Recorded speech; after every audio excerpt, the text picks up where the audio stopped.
everyone, Samantha Sykes from Sykes Wealth Management. Looking forward to chatting with you over the next few minutes about the update to RESPs that came out, and most people don't know about it. A quick refresher on RESPs. It's the Registered Education Savings Plan. It's a long-term savings plan that was put in place by our government to help people save for their child's education after high school. And this includes for trade schools, CEGEPs, colleges, universities, and apprenticeship programs. An adult can also open an RESP program for themselves. The government gives an additional 20% on the first $2,500 contributed annually, up to $500 a year. And this can add up to $7,200 over the lifetime of the RESP in grant money until the year that the student turns 17.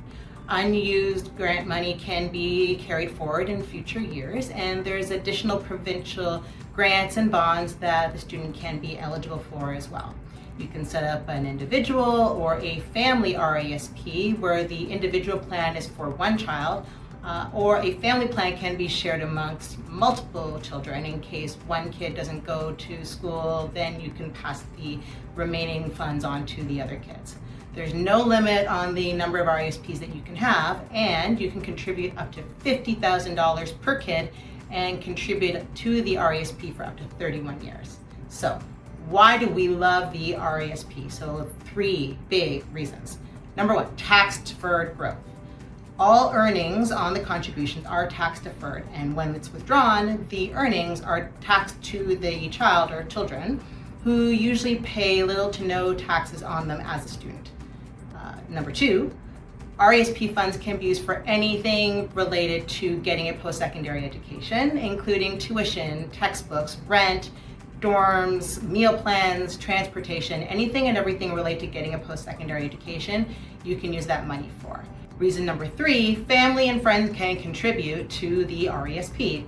So for birthday presents, holidays, graduation gifts, rather than giving more plastic toys destined for the Facebook buy-sell group, why not throw that money towards the RESP for your kids or nieces, nephews, grandkids?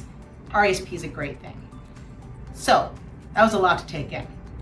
What's been the big issue so far? With all this money saved, it's been hard to get all that money out and use it for when the kids need it most. Especially that first semester at school when kids are getting all set up in dorms and need all the things, all the textbooks.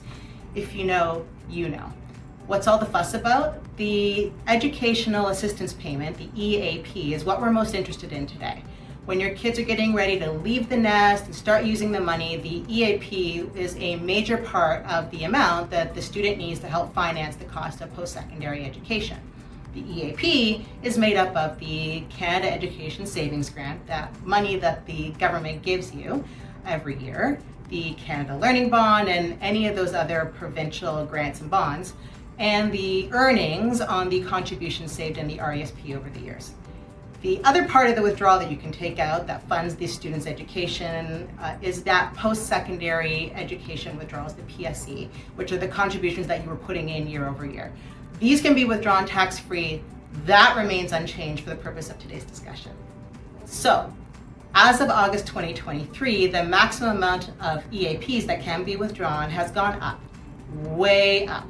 So full-time students can now withdraw $8,000 for the first 13 consecutive weeks in a qualifying program, as opposed to the $5,000 they were allowed to before. So those first 13 consecutive weeks, that's usually the first semester at school.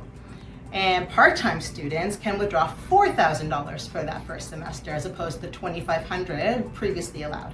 And once those initial 13 weeks has passed, any amount of EAP can be withdrawn for both full-time and part-time students. This is huge. Instead of having a shortfall in that first semester where the bank of mom and dad had previously had to subsidize heavily, now you can have access to more of those RESP savings when you need it most to help you out.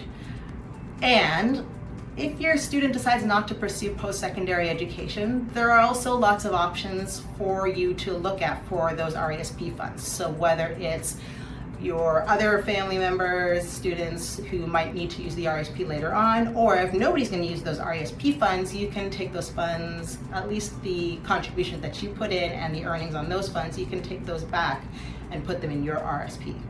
If this was a lot to take in, here's the big takeaway for today.